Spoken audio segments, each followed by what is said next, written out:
안녕하세요. 선생님들 잘 계셨나요? 날씨가 추워지고 오늘은 눈도 내리더라고요. 자, 선생님들 오늘 7시 시작이라서 몇 분 들어오시진 않으셨지만 그래도 귀한 시간 내주셔서 들어오셨기 때문에 제 시간에 시작해 보도록 하겠습니다. 지금 이제 겨울방학이 다가와가지고 실험하시는데 좀 어려운 점이 있으실 것 같아요. 더군다나 이번 1월 달 실험 같은 경우는 물을 사용하는 게 좀 몇 가지가 있어서 물을 사용하실 때 특히 뭐 뜨거운 물 사용하는 것도 있고 불 사용하는 것도 있고 차가운 물 사용하는 것도 있어서 좀 주의해서 이용하셔야 될 게 몇 가지가 있고요. 만들기는 그렇게 많지 않습니다. 그래서 뭐 만들기 전기 관련해서는 하나 있긴 하지만 굉장히 간단하기 때문에 수월하게 만드실 수 있으실 것 같아요. 그래서 우선은 저희가 커리가 6가지인데 한 가지 커리 중에서 하나가 도착이 안 돼가지고 지금 제가 갑자기 생각이 안 나요. 오늘 준비한 것부터 말씀을 드릴게요. 자, 공통 커리로는 전동팽이 그리고 망가니즈 칵테일 준비가 됐고요. 저학년용으로는 오줌 싸개 인형 그리고 아로마 밤 그리고 고학년용으로는 우주 매직 큐브가 준비가 됐고, 갑자기, 그, 유압 작동기가 지금 재료가 없다고 해가지고, 오늘 강사 연수에서는 진행이 되지 않고, 고학년 커리로는 우주 매직 큐브 하나만 진행이 돼서 총 5가지 커리로 진행을 하도록 하겠습니다. 자, 먼저 제가 저학년 커리부터 준비를 할게요. 오늘 첫 번째 저학년 커리가 오줌 싸개 인형인데요. 아무래도 이제 뜨거운 물 그리고 차가운 물을 사용하는 거기 때문에 제가 뜨거운 물을 준비해서 좀 연수하는 동안에 식을까 봐 오줌 싸개 인형부터 먼저 진행을 하도록 하겠습니다. 오줌 싸개 인형 같은 경우는 이제 뭐 과학 캠프 같은 거 진행을 할 때 빠지지 않고 진행이 되는 커리큘럼 중에 하나고요. 아무래도 이제 온도에 따라서 기체의 부피의 변화를 가지고 재밌게 실험할 수 있는 경우가 되겠습니다. 자, 오줌 싸기 인형 같이 보면서 이야기해 보도록 하겠습니다. 자, 우선은 조건이 압력이 일정할 때이기 때문에 뭐 우리 지금 수업을 할 때는 일기압으로 된다라고 가정하고 그 기체의 부피와 온도에 따른 변화를 설명할 수 있어야 되고요. 그 원리를 이용해서 오줌 싸개 인형으로 우리가 실험을 해볼 거고 그 원리를 우리가 샤를의 법칙이라고 이야기한다라는 것까지 같이 짚어주시면 될 것 같습니다. 자, 보통 마술 같은 거 이용을 할 때 과학적 원리를 많이 이용을 하잖아요. 그래서 뭐 우리 나 손 안 대고서 움직이게 할 수 있다라든지 뭐 이런 얘기할 때 뭐 차력, 염력 이렇게 이야기를 하잖아요. 나는 동전을 그냥 눈으로만 쳐다봐서 움직이게 할 거야. 이런 식으로 이제 뭐 실험을 호기심을 갖게 합니다. 그래서 움직여라 움직여라 했더니 딸랑딸랑 하면서 정말 동전이 들썩들썩 하는 것을 볼 수가 있는 실험이에요. 이런 실험 유튜브에서도 굉장히 많이 나와 있기 때문에 아마 쉽게 찾아보실 수가 있으실 거고 같이 동영상도 링크가 되어 있으니까 확인해 보시면 될 것 같고요. 자, 여기에서 염력이 아니라 과학적인 거다. 우리가 과학을 알면 마술도 할 수 있고 이렇게 염력처럼 보일 수도 있는데 어떤 이유로 동전이 움직이는 걸까 아이들에게 호기심을 한번 자극해 주시고요. 자, 동전이 들썩이면서 움직인 건 왜 그랬을까라고 이야기를 했을 때 아이들이 뭐 흔들렸어요. 지진이 났어요. 뭐 이런 이야기를 하겠죠. 자, 이 중에서 우리가 오늘은 열과 기체의 부피에 대한 거다라고 이야기를 하면 간혹가다 아이들이 부피가 커졌어요 라고 이야기하는 친구들이 있어요. 자, 우리가 가끔 가다가 이제 과학책 같은 걸 아이들이 많이 읽다 보니까 찌그러진 탁구공이 있을 때 그 찌그러진 탁구공을 어떻게 하면 동그랗게 다시 만들 수 있을까라고 이야기를 할 때 아이들이 뜨거운 물에 넣으면 돼요 라고 이야기하는 친구도 굉장히 많거든요. 맞아. 뜨거운 물에 넣으면 기체 부피가 커지면서 찌그러졌던 부분이 펴지면서 다시 동그란 탁구공으로 될 수 있어 라는 부분 이야기를 해주시면 될 것 같고요. 자, 우리가 그 외에 다른 방법이 뭐가 있을까라고 했을 때, 바늘로 구멍 뚫고 거기다 공기 넣고요. 막아요. 뭐 이렇게 이야기하는 친구들도 분명히 있을 겁니다. 그 외에도 우리가 구멍 내지 않고 하는 방법은 없을까라고 이야기했을 때 이따가 실험으로 같이 보여주시면 될 것 같아요. 자, 동전을 밀어내게 하고 탁구공을 펼칠 수 있는 방법은 공기의 부피를 크게 한다. 근데 그거는 우리가 하고 싶다고 하는 게 아니라 어떠한 조건을 변화시키면은 부피가 커진다. 어떤 조건을 변화시켜야 되는지 그 부분에 대해서 이야기해 주시면 되는데요. 어떻게 하냐라고 했을 때 공기를 따뜻하게 아니면 뜨겁게 하면 부피가 커지면서 탁구공이 펼쳐지고 그 병 안에 있는 공기가 나오면서 그 동전을 들썩이게 했다라는 부분 같이 이야기해 주시면 될 것 같고요. 샤를의 법칙이라고 이야기하는 건 아무래도 저학년이기 때문에 좀 어려울 수 있지만 샤를이라는 사람이 이거를 발견을 했고 그 사람 원래 위대한 과학자는 그 본인 이름을 따서 만들기 때문에 샤를의 법칙이다라고 이야기 같이 해주시면 될 것 같아요. 자, 샤를의 법칙의 기본은 온도가 올라가면 부피가 커진다예요. 자, 그 부분만 기억하게 해주시면 돼요. 그럼 반대로 온도가 낮아지면 부피가 작아진다. 자, 이런 이야기를 할 때 혹시 너희들 더운 여름에 페트병에 있는 물을, 생수병을 냉장고에 넣었다가 꺼냈는데 혹시 어떤 변화가 있는 거 느껴본 친구 있어? 라고 이야기했을 때, 냉장고에 넣었던 페트병을 꺼냈더니 페트병이 찌그러들어 있었어요. 이렇게 이야기하는 친구가 있을 거예요. 맞아. 공기가 바깥에서는 따뜻했다가 냉장고 안에 넣어놨더니 온도가 낮아가면서 부피가 줄어들고, 원래는 공기가 따라 들어가야 되는데 막에 막혀 있으니까 들어가지 못해서 페트병이 찌그러진 거다라고 이야기를 해주시면 돼요. 자, 가만히 밀폐된 공간이긴 하지만 올라갔다 내려갔다 할 수 있는 피스톤 장치가 되어 있는 용기에다가 공기를 넣어놓고 그냥 아무것도 안 했어요. 난 누르지도 않고 누른 걸 빼지도 않았고 그냥 온도만 따뜻하게 해줬더니 피스톤이 쭉 하고 올라가서 안에 있는 공기의 부피가 커지는 게 느껴진다. 그리고 그 상태에서 다시 온도를 낮췄더니 피스톤이 쭉 내려가면서 부피가 줄어들었더라라는 거를 알고 있으면 되는데 이게 샤를의 법칙이다. 왜냐하면 우리 추우면 움직이기 싫잖아. 근데 따뜻해지면 우리도 막 움직이기 좋아지죠. 자, 마찬가지예요. 공기의 입자들도 따뜻해지면 와, 에너지를 너무너무 받아서 와, 너무너무 기분 좋아 하면서 막 뛰어다녀서 활발해져요. 활발해지면서 막 뛰어다니다 보니까 내 공간이 좁아 좁아 하면서 거리가 자기의 거리를 많이 차지하게 됩니다. 그러면서 너는 저쪽까지 가. 난 여기는 내 자리야. 이렇게 하면서 자리를 차지하게 되고 결국은 부피가 커진다라고까지 이야기해 주시면 돼요. 자, 그러면 동전이 들썩인 이유 같이 한번 볼 거예요.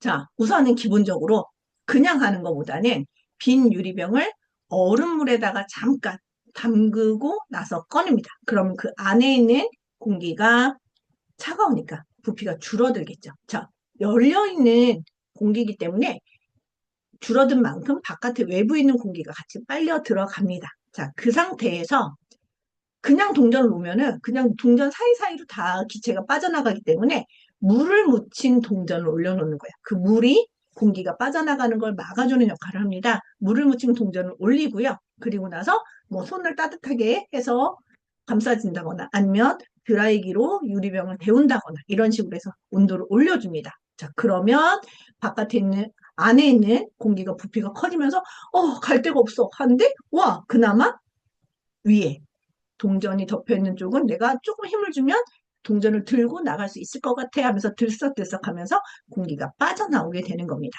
자, 그 원리를 같이 이야기를 하고 설명을 해주시면 돼요. 부피가 커짐으로 인해서 빠져나갈 수 있는 구멍으로 빠져나온다라고 이야기를 해주시면 됩니다. 자, 이 실험 영상 같이 링크되어 있으니까 확인해 주시면 될 것 같고요. 자, 이런 원리로 우리 주변에서 어떤 경우가 있는지 한번 찾아볼까? 아까 전에 얘기한 것처럼 찌그러졌던 탁구공을 아니면 일반 공도 뜨거운 물을 부으면 다시 원래 상태대로 돌아온다. 그 부분도 같이 이야기해 주시면 되고요. 우리 여름에 타이어를 보면 와, 막 그 타이어가 빵빵해지는 것 같은 느낌을 들 때가 있어요. 왜냐? 같은 기압의 온도를 넣더라도 너무 더운 아스팔트가 막 40도, 50도까지 올라가게 되면 그 열에 의해서 타이어 안에 있는 공기도 팽창을 하면서 압력이 커지기 때문에 여름철에는 공기를 평상시보다 조금 약간 적게 넣어야 평균으로 유지가 되고요. 그럼 이에 반대로 겨울에는 차가워지니까 같은 양의 공기를 하더라도 부피가 줄어들어서 약간 바람이 빠져있는 것처럼 느껴져요. 그렇기 때문에 겨울철에는 여름철보다 공기를 더 많이 넣어야 정상적으로 우리가 괜찮은 바람이구나라고 생각하고 타이어를 운행할 수가 있습니다. 자, 그리고 우리가 달걀을 삶을 때 보면 냉장고에 있는 거 바로 넣으면 깨져. 그냥 바깥에다 실온에다가 한 2, 30분 뒀다가 해야 덜 깨진다라고 이야기하는데 그게 왜 그런지 사람들이 아, 그냥 차가운데 갑자기 뜨거운 거 들어가니까 놀래서 그런 거 아니야? 라고 이야기를 할 수 있지만 그걸 이야기해 주시면 돼요. 자, 계란 안에도 공기가 모여 있습니다. 자, 모여 있는데 그게 실온에 그대로 놔두면 그 공기가 점차전 정도가 데워져서 온도 변화를 크게 느끼질 못해요. 근데 차가운 공기짐인 상태, 수축되어 있는 공기짐을 갑자기 뜨거운 물에 넣어버리면 갑자기 얘가 엄청나게 크게 팽창을 팍 하게 되는 거죠. 팽창을 하면서 그 딱딱한 껍질 자체를 깨지게 하는 영향을 합니다. 그래서 우리 전자레인지 같은 경우도 계란을 삶으면 안 된다라고 이야기하는 것 중에 하나가 그 안에 있는 공기집이 갑자기 커지면서 폭발이 일어날 수 있을 정도로 굉장히 엄청난 에너지를 갖게 됩니다. 자, 그 부분 이야기해 주시고 깨지지 않게 하려면 실온에 2, 30분 두고 계란을 삶아라 라고 이야기해 주시면 되고요. 너무 뜨거운 물에 갑자기 확 집어넣는 것도 좋지 않다라는 거 이야기해 주시면 될 것 같아요. 자, 그리고 또 하나. 우리가 그릇을 설거지 하다 보니까 빼놨는데, 뺄 수가 없어. 이쪽에서 잡아당기고 저쪽에서 잡아당겨도 도저히 분리가 되지 않아요. 이런 경우는 어떻게 하느냐? 자, 죄송합니다. 공기뿐만 아니라 모든 물질, 뭐 고체 상태거나 액체 상태일 때는 부피가 커져요. 뜨거워지면. 자, 그거는 철이나 그릇, 이런 것도 마찬가지입니다. 그래서 이렇게 포개져 있는 그릇일 경우에는 바깥에 있는 그릇은 좀 커지고 안에 있는 그릇은 살짝 작아져야 빼기가 수월하겠죠. 그래서 바깥쪽 그릇에다가 뜨거운 물을 흘려보내거나 뜨거운 물 위에 바깥쪽 그릇이 닿게 해놔요. 자, 그리고 나서 조금 더 효과적으로 하기 위해서 차가운 물을 안쪽 그릇에다 넣으면 안쪽에 있는 그릇은 살짝 수축을 하고 바깥에 있는 그릇은 살짝 팽창하면서 꺼내기가 쉬워요. 자, 그런데 우리 손님들 아마 아시겠지만 유리컵 같은 경우는 그냥 있는 상태에서 뜨거운 물을 갑자기 확 부으면 깨질 수 있거든요. 그렇기 때문에 사기 그릇 같은 경우는 이렇게 빼다가 오히려 깨질 수 있다는 거 주의해야 되는 것도 같이 이야기해 주시면 될 것 같아요. 자, 그래서 뜨거운 물은 팽창되고 차가운 물은 그릇을 수축하는 원리로 해서 그릇을 빼낼 수 있다는 거 이야기해 주시면 되고요. 가끔 가다가 어디 뭐 식당 같은 데 갔는데 그릇을 놨는데 그릇이 막 움직여 다녀. 이건 왜 그럴까라고 이야기했을 때 뜨거운 음식을 담은 그릇은 그 밑에 굽이라고 이야기하죠. 그릇 밑에 공간에 공기가 있는데 공기가 국이 뜨거우니까 그 공기가 데워져서 팽창하면서 와 부피가 커지는 거죠. 그러면서 살짝 그릇을 들어 올리는 호버크래프트 같은 원리를 이용해서 미끄러지게 되기도 합니다. 그래서 그걸 막기 위해서 저렇게 부분에다가 홈을 파서 공기가 빠져나가게 하면 미끄러지지 않게 되기도 해요. 자, 이것도 영상 같이 참고해 주시면 될 것 같고요. 자, 지금 보여드리는 영상은 연기를 그 안에다 불을 피우고 팽창을 시킨 다음에 계란을 위에다 올려놓으면 식으면서 계란이 이렇게 부피가 기체의 부피가 줄어들면서 부족한 공간이 계란이 빨려 들어가는 실험이거든요. 이것도 시간 되시면 같이 보시면 될 것 같습니다. 자, 이제 오줌 싸개 인형 만들기 실험을 해볼 텐데요. 아까도 말씀드렸다시피 뜨거운 물이 들어가는 상황이기 때문에 선생님들께서 그 포트를 좀 준비를 해 가셔야 될 것 같아요. 그리고 차가운 물은 정말 차가울수록 좋거든요. 그런데 요즘엔 너무 날씨가 차가운 그냥 차가운 수돗물을 이용하셔도 되고 좀 더 극적인 효과를 원하시면 얼음 같은 것도 같이 준비해 가셔도 될 것 같습니다. 우선은 오줌 싸개 인형 하시는 방법을 좀 보여드릴게요.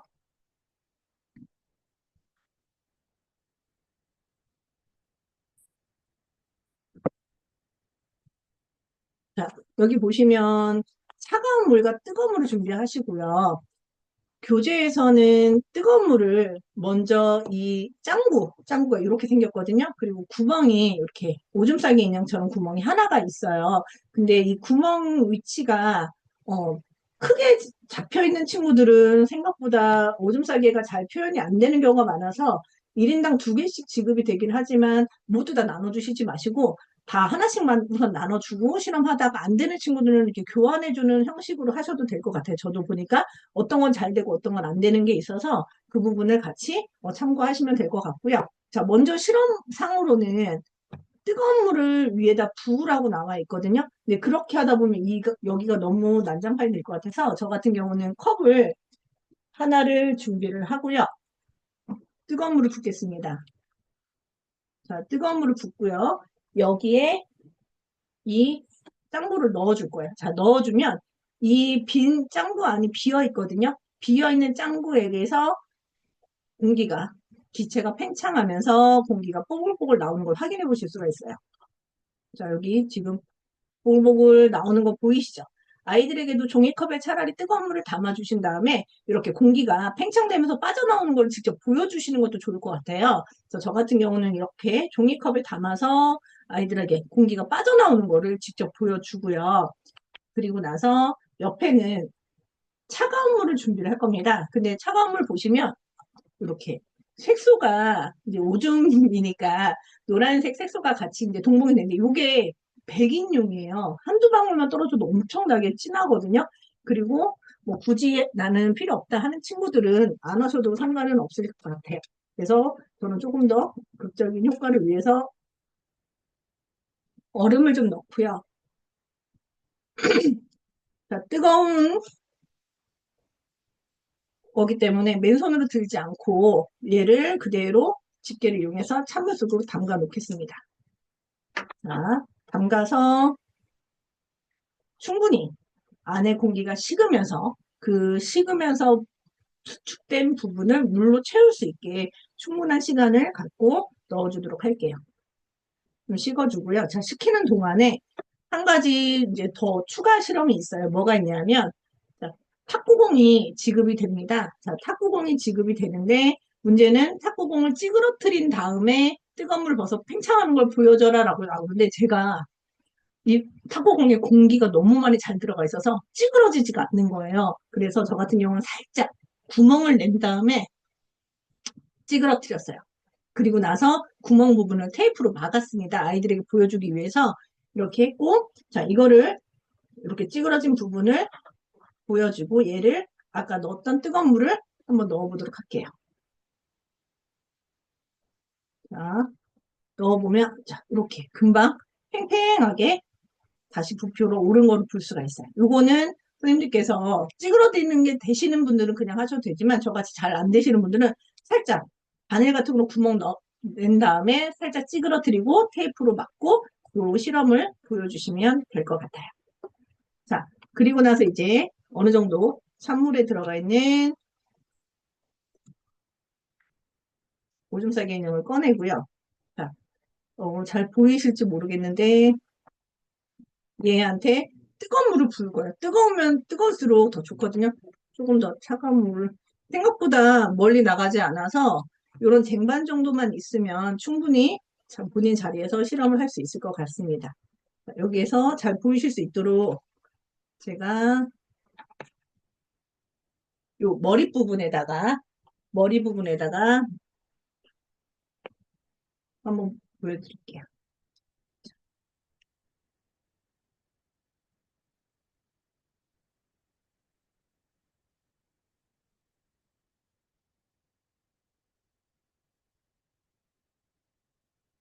자, 이렇게 해서 빠져나오는 소리 잘 들리셨을 거예요. 자, 이미 뜨거운 물을 봐서 공기를 빼낸 상태이기 때문에 이 상태로 다시 한번 찬물에 집어넣으면 이 실험을 계속 할 수가 있어요. 이거는 선생님께서 한 번으로 끝낼 게 아니라 아이들이 너무너무 좋아하기 때문에 이렇게 해서 계속 반복하시면서 이렇게 나오고, 내가 나오는 것보다 생각보다 적다. 그러면 다시 뜨거운 물에 담갔다가 이거를 계속 반복하면서 아이들하고 즐겁게 실험하시면 재밌으실 것 같아요. 어렵진 않지만 물을 사용하기 때문에 선생님들 뒷정리 이거 하시는 것만 좀 신경 쓰시면 정말 아이들하고 즐거운 실험하실 수 있으실 것 같아요. 자, 이 오줌 싸기 인형은 1인당 2개씩 나가는데 아까 말씀드렸다시피 제가 받은 것 중에 약간 구멍이 오히려 너무 크면 잘 안 나가더라고요. 그래서 그거 보시고서 우선 하나씩 지급해주고 안 된다는 친구 뭐 교환을 해준다거나 이런 식으로 진행하시면 될 것 같습니다. 그리고 이어서 남은 부분 좀 같이 보도록 할게요.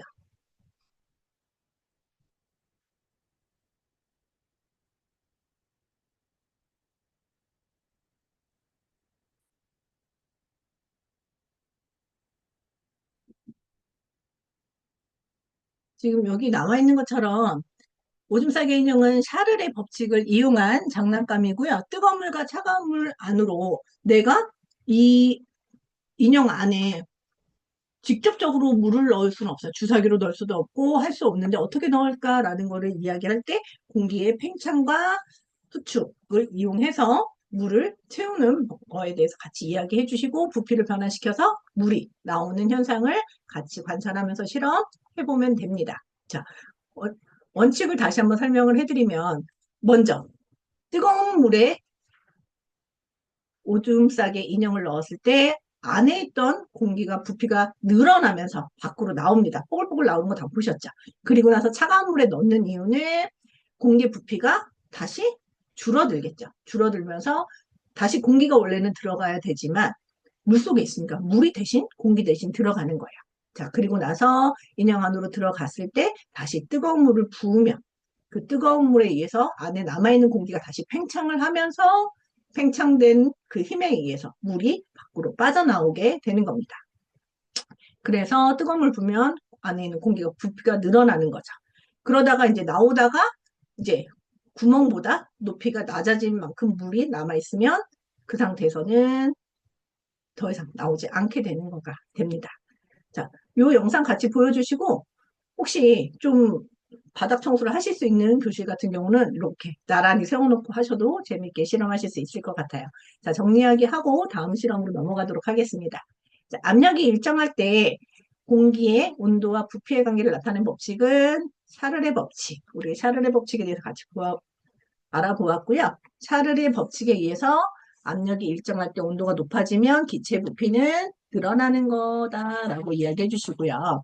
자, 오줌 싸개 인형 했던 거를 생각하면서 자, 뜨거운 물에 담갔던 인형을 차가운 물에 담그면 공기 부피는 줄어들겠죠. 그러면서 그 줄어든 만큼의 공간을 물로 채워지는 겁니다. 그리고 차가운 물에 담갔던 머리 위에 뜨거운 물을 부으면 공기 부피가 늘어나죠. 그러면서 그 공기가 밀어내는 힘에 의해서 물이 바깥으로 나오게 되는 겁니다. 크게 어렵지 않고 물 가지고 하는 거기 때문에 뜨거운 물만 조심하시면 크게 어려움 없이 진행하실 수가 있으실 것 같아요. 자, 이렇게 오줌 싸개 인형은 정리를 하도록 하고요. 자, 이번에는 저학년 커리 중에 하나인 아로마 밤에 대해서 다시 또 진행해 보도록 하겠습니다.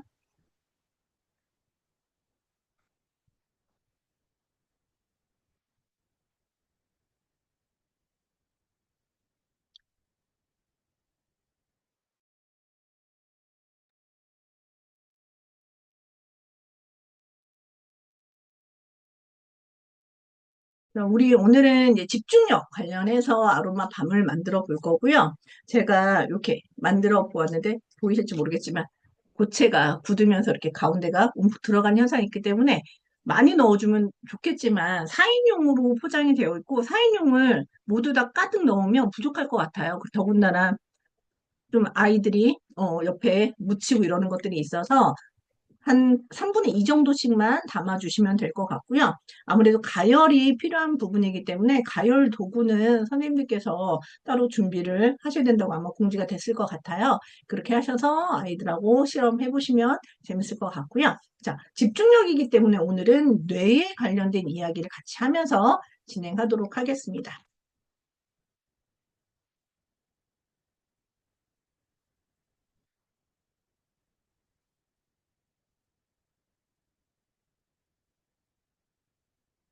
자, 뇌의 각 구조하고 이제 부분에 어떤 역할을 하고 있는지를 같이 알아볼 거고요. 우리가 이제 공부를 할 때 학습력과 집중력에 관련된 뇌 부분이 어딘지 같이 알아보고 집중력을 높여주는 뭐 아로마 밤을 만들어 보자라고 이야기해 주시면 될 것 같고요.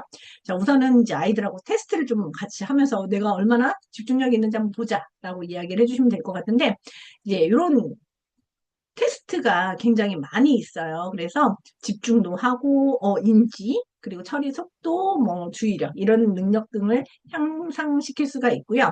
자, 예를 보면, 지금 스트룩 테스트라고 해서 검정색이라고 쓰여 있고 색깔은 빨간색으로 돼 있죠. 자, 그러면 글자를 읽는 게 아니라 그 색깔을 말하는 거야.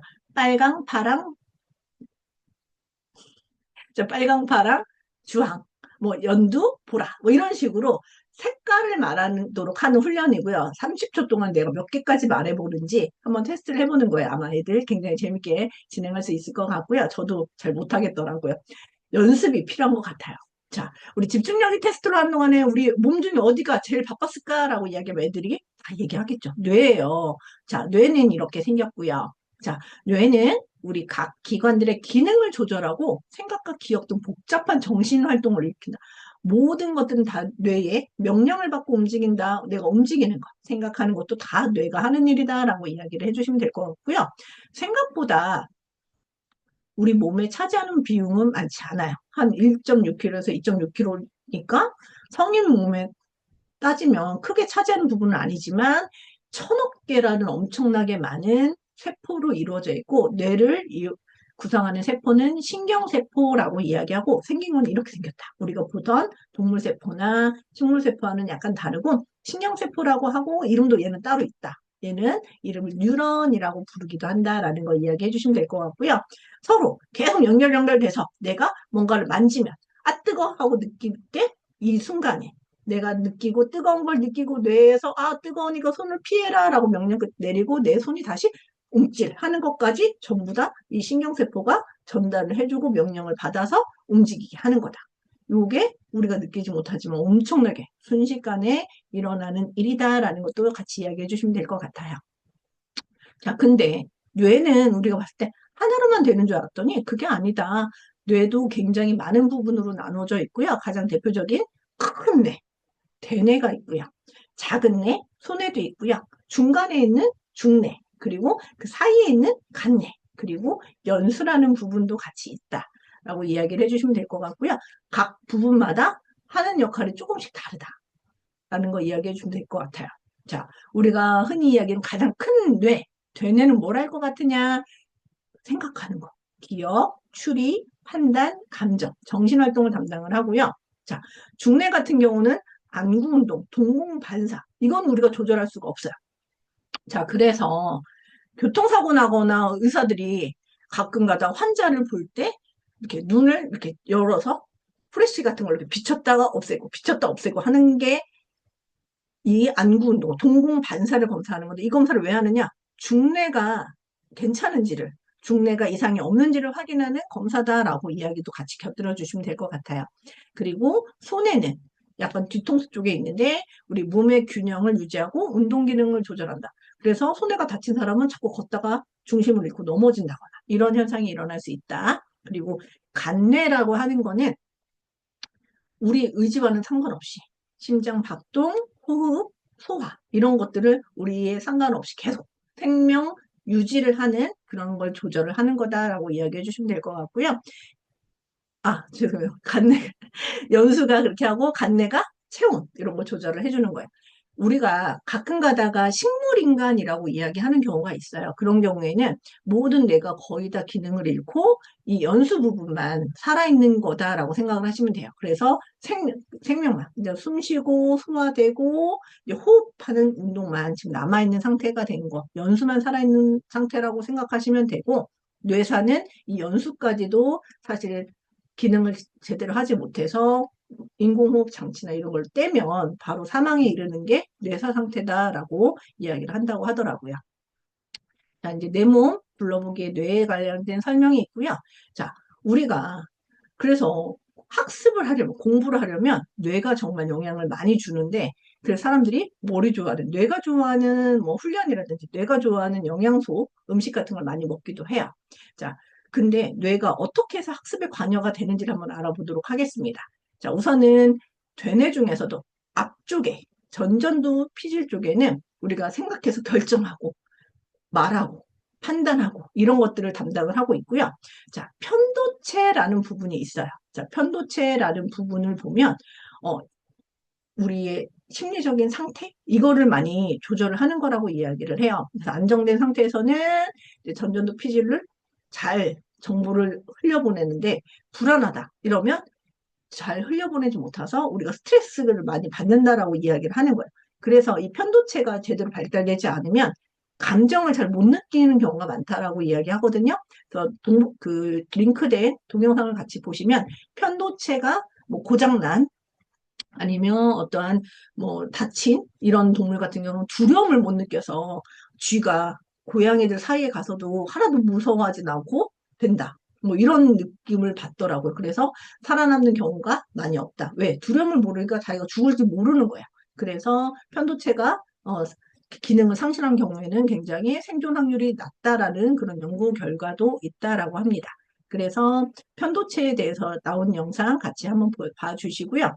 그리고 바다에 사는 해마하고 비슷하게 생겼다라고 해서 우리 뇌에도 해마라는 부분이 있는데 이 해마가 기억력에 관련된 역할을 많이 합니다. 그리고 우리가 잠깐 기억하는 건 되지만 오래전 거는 자꾸 기억을 못하는 경우가 있잖아요. 이런 경우에는 해마가 단기 기억을 오래 기억할 수 있는 장기 기억으로 바꿔줘야 돼요.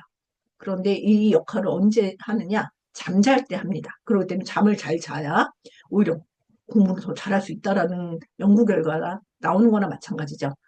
잘 자지 않으면 내가 다 기억했던 것도 좀 지나면 잊어버리게 된다라는 거예요. 그래서 해마의 활동은 단기 기억을 장기 기억으로 바꾸고 이 활동은 자는 동안에 이루어지기 때문에 잠을 푹 잘 자야 된다라는 것도 이야기해 주시면 될 것 같고요. 대뇌에서도 제일 중요한 부분 중에 집중력이 필요한 부분이 있어요. 자, 집중력을 하려면 집중을 해서 내가 그걸 기억을 할 수 있게 단기 기억이라도 해야 되겠죠. 그리고 나서 해마에 가서 장기 기억으로 바뀌는 거니까. 자, 집중력은 우리 대뇌 중에서도 전두엽, 앞쪽에 있는 쪽, 그리고 측두엽, 언어, 기억, 감정 조절을 하는 측두엽 같이 동시에 활성화가 되어야 된다라고 이야기해요. 신경 전달 물질이 있는데 여러 가지가 있어요. 그 중에서도 도파민 같은 경우 얘가 전두엽하고 측두엽에 잘 작용이 돼야 집중력이 잘 생긴다라고 이야기를 합니다. 그래서 이게 도파민은 어떤 새로운 자극이 나오면 또 나오거든요. 그러니까 도파민이 나와서 재밌어 하면 그 기억이 남아. 그러다가 다시 도파민에 의해서 어떤 걸 배우다 보면 이것도 재밌네.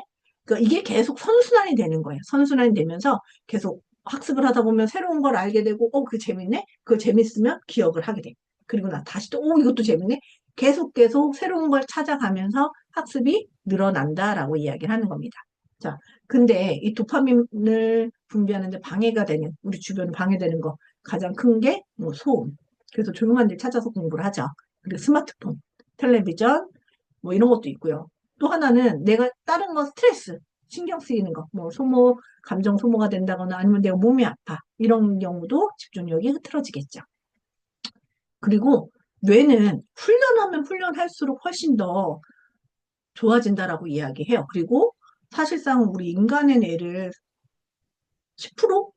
15%도 제대로 못 쓴다라고 이야기하잖아요. 그래서 잘 사용할 수 있는 훈련을 좀 하면 좋은데 이건 뭐냐면 자, 손이 굉장히 크게 만들어진 거죠. 이거는 우리가 되뇌가 어느 부분에 가장 영향을 많이 받느냐를 모식적으로 나타낸 인형이에요. 자, 보면 되뇌의 활동은 손하고 굉장히 연관이 많이 되어 있다는 걸 알 수 있죠. 그래서 우리가 어렸을 때 소근육 발전이라고 해서 손을 가지고 자꾸 뭔가를 만지는 걸 하면 뇌가 좋아진다라는 거를 반증하는 인형이기도 합니다. 그래서 손으로 뭐 레고를 만든다거나 어떠한 뭐 차량놀이를 한다거나 촉감놀이를 한다거나 이러면서 뇌를 발전을 시키는 거죠.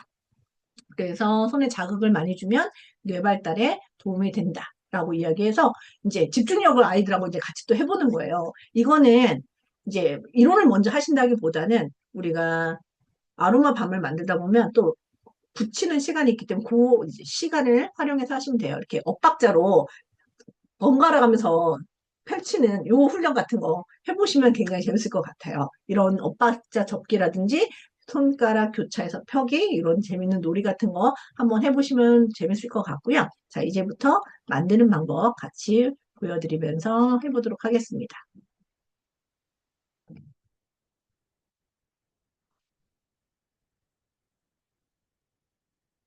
저 같은 경우는 이제 커다란 포트가 아니라 요 초를 가지고서 한번 실험을 해보려고 해요. 저 이제 모든 별로 실험을 해보려고 하고요. 그 생명과학 하시는 선생님들께서는 식빵 하실 때 저는 받았던 그 아이디어를 이용을 한 거거든요. 그래서 은박 접시를 이렇게 앞에를 좀 뚫어서 여기에 초를 넣고 얘를 얹어서, 냄비처럼 얹어서 녹이는 실험을 해보려고 합니다. 그래서 중탕으로 녹이셔도 돼요. 그래서 이제 냄비 같은 거 가지고 가셔서 거기에서 중탕으로 녹이셔도 되고요. 저 같은 경우는 초를 놓고 여기 위에 얹어서 녹이도록 하겠습니다. 생각보다 금방 녹기는 하는데 선생님들께서 녹는 과정을 좀 보실 수 있게 올려놨어요.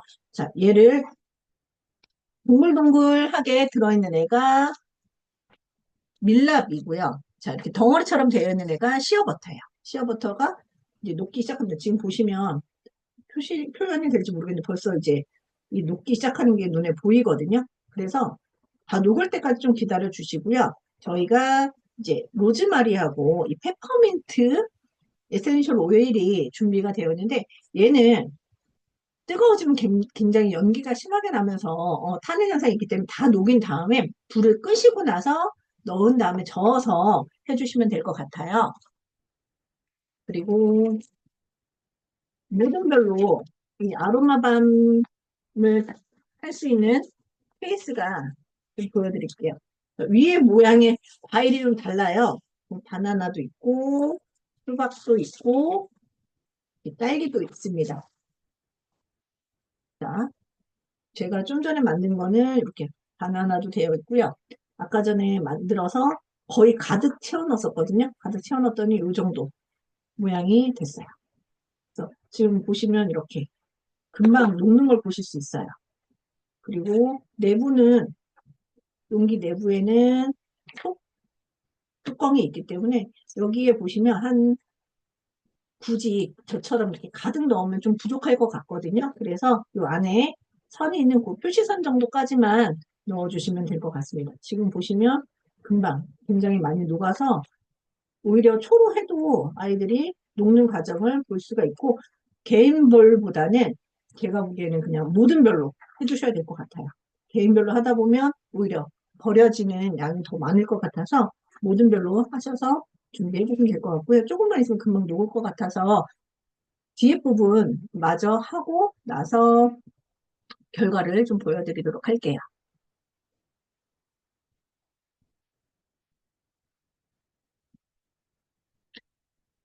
이렇게 선생님들께서 뭐 핫플레이트나 스텐 비커가 있으면 스텐 비커를 해주셔도 될 것 같아요. 자, 용에 붓고 그냥 닫아주시면 되는 상황입니다. 자, 아로마라고 하는 뜻은 향기를 뜻하고요. 밤이라고 이야기하는 거는 반고체 상태의 화장품을 밤이라고 이야기를 하죠. 그래서 요즘같이 건조할 때는 이런 밤을 이용해서 건조함을 막아주는 역할을 많이 하고요. 이거는 이제 집중력이 필요할 때 이용하면 좋은 거예요. 페퍼민트하고 로즈마리이기 때문에 약간 화한 느낌이 있어서 이제 귀 뒤나 아니면 손목, 이렇게 맥박이 뛰는 부분, 그리고 관자놀이 이런 데 부드럽게 발라주면 되고요. 혹시라도 상처난 곳, 그리고 눈 주변에는 바르지 말라고도 이야기해 주시고, 만약에 혹시 했는데 나는 가렵다 하는 친구는 사용하지 말라고도 주의사항으로 이야기해 주시면 될 것 같습니다. 자, 우리가 들어가는 거는 로즈마리하고 페퍼민트인데요. 로즈메리 같은 경우는 시원한 향이 있어서 자, 정신을 맑게 하고 집중력과 기억력이 좋아지고 혈액순환도 좋아집니다. 자, 그리고 페퍼민트 같은 경우는 멘톨 성분이 있기 때문에 졸음을 막고 집중력을 높여주는 효능이 있어요.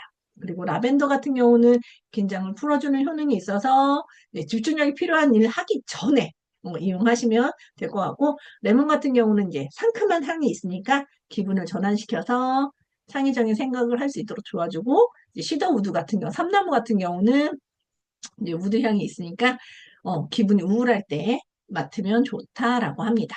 그래서 정리하게 한번 마저 볼게요. 자, 뇌의 대부분을 차지하고 기억, 추리, 판단, 감정 등 정신활동을 담당하는 곳은 대뇌. 그리고 생명 유지 기능 하는 거. 아까 전에 연수 말씀드렸어요. 자, 그리고 신체 부위 중에서 뇌와 가장 많이 연관되어 있는, 그래서 뭐를 많이 써야 된다 그랬죠? 네. 발이 아니라 손입니다. 자, 그리고 퍼즐, 미로찾기 등 뇌세포가 활발히 움직이는 활동을 통해 인지 능력이 좋아질 수 있는 거 맞습니다. 그래서 연습 많이 하면 좋아요. 그리고 집중력을 높이기 위해서 아로마를 활용하기도 한다. 그래서 우리가 오늘 아로마 밤을 만들어 본 거다라고 이야기해 주시면 될 것 같아요. 자, 지금 다시 한번 얼마나 녹았나 다시 보여드릴게요. 거의 다 녹았거든요. 자, 밀랍이 조금 천천히 녹긴 하지만 굉장히 손이 대도 저 같은 경우, 그러니까 어른 선생님들께서는 그렇게 뜨겁지 않을 정도이긴 하지만 아이들은 이제 살성이 연하니까 아이들이 직접 만지지는 못하도록 주의해 주시고 혹시 뭐 면장갑 같은 거 있으시면 준비해 가셔서 아이들한테 끼고서 할 수 있도록 같이 해주시면 될 것 같아요. 고학년이 아니라 저학년들이다 보니까 주의가 좀 필요한 부분일 것 같습니다. 자, 어느 정도 이렇게 녹았으면 이제 촛불을 좀 꺼줄게요. 자, 꺼준 다음에 이 상태, 끈 상태에서 로즈마리와 페퍼민트를 좀 넣어주겠습니다. 로즈마리와 페퍼민트를 뿌려주시고요. 자, 섞은 다음에 용기에 같이 넣어주시면 돼요. 은박지기 때문에 저 같은 경우는 이제 따로 주둥이 부분을 이렇게 좀 앞에 주전자처럼 모아서 이 정도 넣어주고 굳히도록 하겠습니다. 만들기 어렵지 않으시고요. 선생님께서도 이제 만들고 붙이는 동안에 아까 말씀드린 그런 게임 같은 거 하면서 시간 보내시면 될 것 같습니다. 아로마 밤은 이렇게 진행을 마치도록 하겠습니다.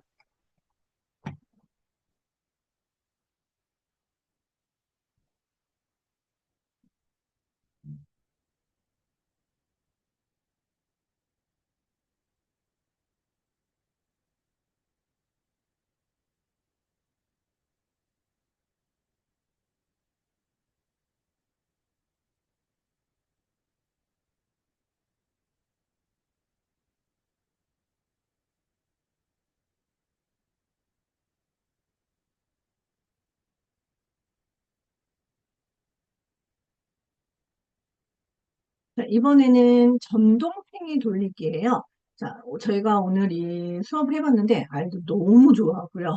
아마 만들기는 선생님들 보시기에 이렇게 간단해라고 생각하실 수 있는데 생각보다 만드는 시간보다 아이들이 노는 시간을 굉장히 좋아해서 시간은 크게 걱정하지 않으시고 충분히 보내실 수 있을 정도로 굉장히 재밌는 수업이었어요. 그래서 민속놀이에 대해서 좀 같이 알아보고 하는 수업이기 때문에 아이들이 생각보다 민속놀이에 대해서 많이 알고 있어서 이야기하시기 편리하고 아이들하고 이제 주고받으면서 이야기하시면서 수업하시면 될 것 같습니다. 자, 우선은 이제 민속놀이에도 여러 가지가 있고 그 중에 어떤 원리가 있는지 같이 알아보자라고 이야기해 주시면 될 것 같아요. 자, 우선은 이제 그림을 딱 보여주자마자 아이들이 압니다. 이게 뭐지라고 이야기했을 때 제기차기요라고 대부분 아이들이 이야기할 거예요. 자, 제기차기. 자, 제기가 땅에 떨어지지 않게 계속 차면서 노는 놀이라는 걸 이야기해 주시고요. 그리고 보면 연날리기. 제가 얼마 전에 보니까 1학년 친구들이 이 연날리기를 연을 만들었더라고요. 그래서 아마 연에 대해서 다 알고 있을 겁니다. 그 연의 종류 이야기하시면서 방패연이라든지 가오리연 같이 이야기해 주시면 좋을 것 같고요.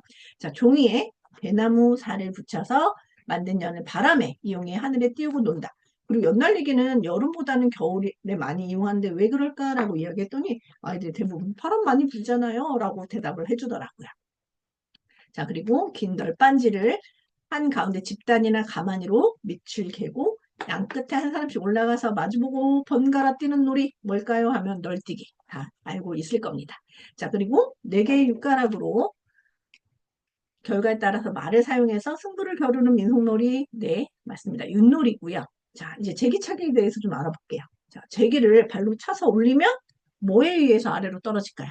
네, 당연히 중력에 의해서 떨어집니다. 자, 중력이라고 이야기하는 거 아이들이 아마 많이 들어서 다 알고 있을 거예요. 지구가 물체를 잡아당기는 힘이고요. 뭐 낙엽이 땅에 떨어지는 거, 사과가 나무에서 떨어지는 거, 그리고 뭐 번지점프를 했을 때 아래로 떨어지는 거 다 중력 때문이다. 그리고 우리가 하늘로 던져 올린 농구공도 언젠가 포물선 운동을 하면서 땅으로 떨어진다. 그리고 이 중력은 항상 지구 중심 방향으로 작용을 하기 때문에 저 남극에 있는 사람들도 중심 방향으로 우리가 보기에는 거꾸로 매달려 있는 것처럼 보이지만 중심 방향을 향해서 작용을 하고 있다라는 거 이야기해 주시고 또 만화 재밌게 보시면 될 것 같아요. 자, 그러면 제기를 찰 때 내가 제기를 많이 차려면 제기가 천천히 떨어져야 된다. 왜? 왜 그럴까요? 라고 이야기를 했을 때 애들이 그래야지 뭐 다음 어디에 떨어지는지 가가지고 미리 준비하고 있죠. 라고 이야기를 하더라고요. 자, 그렇게 천천히 떨어지려면 뭐가 필요하느냐? 자, 공기 저항을 크게 해야 된다. 우리 예전에 낙하산 했을 때 했기 때문에 아이들이 알고 있어요. 자, 공기 저항을 크게 하는데 공기 저항이란 공기 속을 운동하는 물체가 공기로부터 받는 저항을 공기 저항이라고 한다. 자, 공기 저항은 떨어지는 것뿐만 아니라 앞으로 나아갈 때도 받게 된다. 이제 나중에 영상으로 같이 나오기 때문에 자동차에도 이 공기 저항을 작게 하려는 그런 어떤 디자인적인 요소도 필요하기 때문에 자동차 회사에서 굉장히 열심히 노력하면서 그런 공기 저항을 줄일 수 있는 방법을 찾고 있는 것도 이야기해 주시면 될 것 같아요. 이번 영상은 그 보람의 안전교육관 가가지고 이제 태풍 실험을 하는 거예요. 뭐 초속 10m와 초속 30m일 때 어떤 정도에 있고 옷을 이렇게 뭐죠 날다람쥐 같은 옷을 입고 같은 바람을 맞았을 때 더 막 뒤로 밀려나는 게 보이거든요. 그래서 표면적 넓이에 따라서 공기 저항이 달라진다는 것도 같이 이야기해 주시면 될 것 같아요. 자, 그러면 천천히 떨어지게 하려면 공기 저항을 크게 해야 되는데 어떻게 해야 되느냐? 우리가 제기 붙어있는 부분을 술이라고 이야기하고요. 그 술을 무엇으로 만드느냐, 그리고 얼마만큼을 만드느냐, 그리고 무게가 어떠냐에 따라서 공기 저항이 다르다.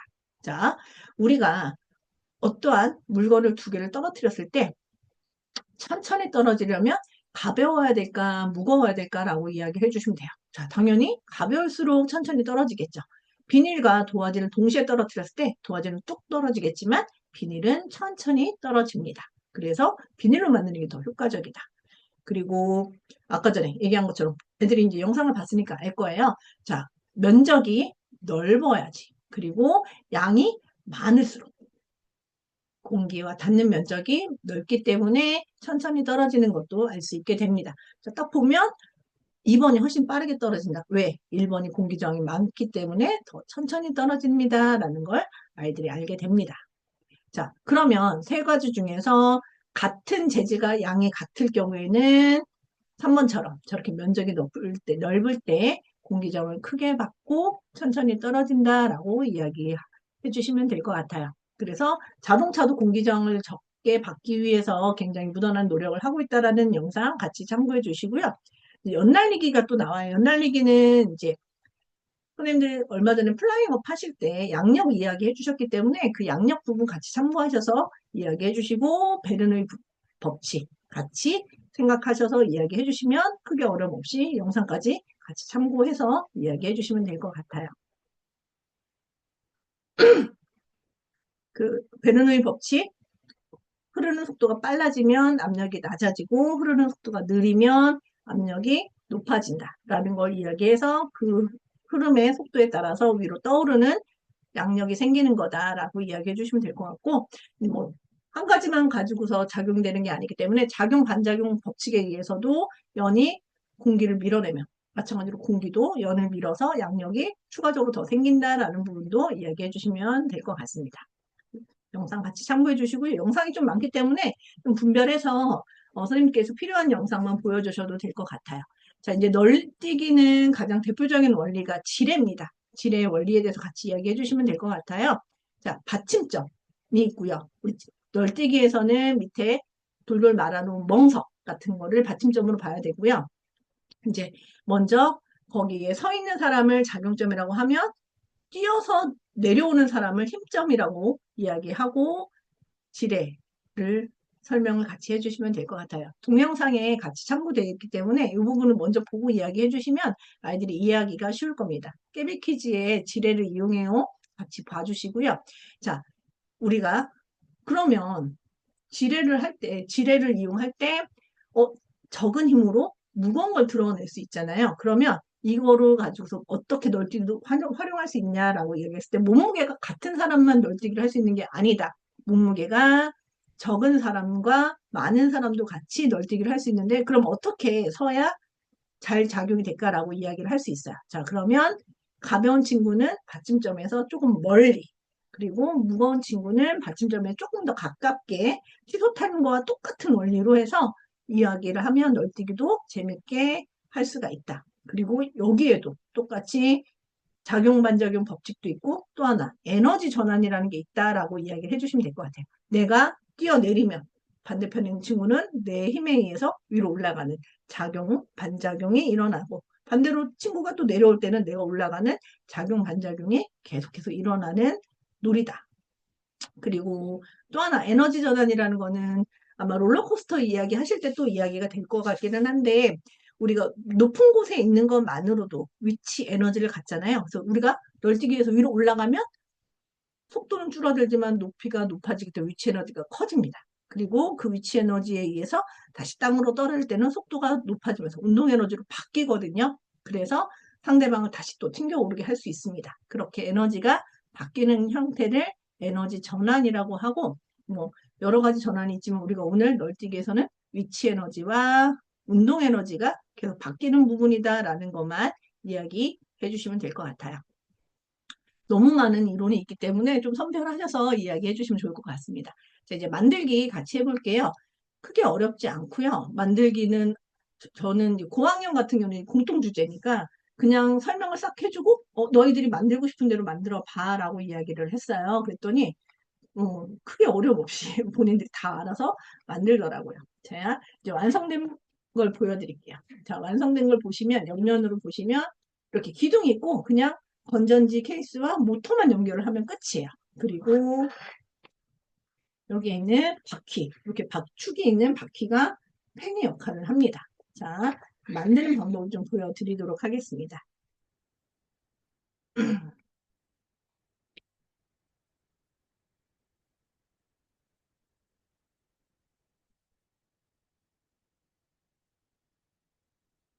먼저 기둥에 그냥 얘를 이렇게 끼워주시면 돼요. 자, 그냥 기둥에 구멍이 보이는 위치 되도록 끼워주시고요. 건전지 케이스하고 모터하고만 연결해 주시면 돼요. 크게 어차피 방향도 상관은 없긴 하지만 교재에 자 검은색이 이쪽으로 가게 되었으니까 이쪽으로 넣어볼게요. 전선 연결해 주시고요. 자, 반대쪽은 빨간 전선 연결해 주시고요.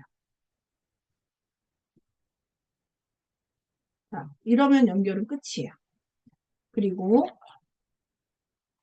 건전지 케이스에 이렇게 위에서 그냥 눌러서 넣어주시면 하면 되거든요. 그리고 이제 양면 테이프로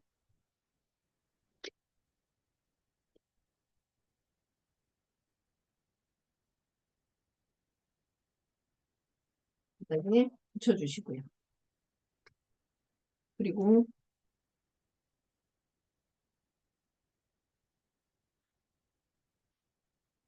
얘를 여기 세 번째 구멍에 그냥 끼워주시기만 하면 끝이에요.